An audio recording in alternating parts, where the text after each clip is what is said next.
యశస్విని రెడ్డి గారి దెబ్బకు చిన్న మెదడు చిట్లిపోయింది. ఏం మాట్లాడుతున్నాడో అర్థం కావడం లేదు. ఏం మాట్లాడుతున్నాడో అర్థం కావడం లేదు. అంతకుముందే సరిగా మాట్లాడరాదు. ఇక ఇప్పుడు ఈ దెబ్బలకు, ఝాన్సీ కొట్టిన దెబ్బకు, యశస్విని రెడ్డి కొట్టిన దెబ్బకు ఏం మాట్లాడాలో బిత్తిరి బిత్తిరి మాట్లాడుతున్నాడు.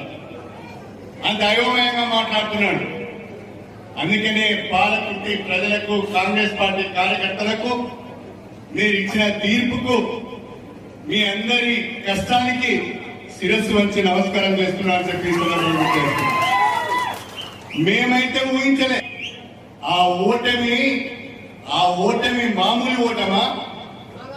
మామూలు ఓటమా?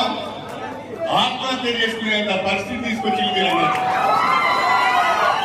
50,000 ఓట్ల మెజారిటీ అంటే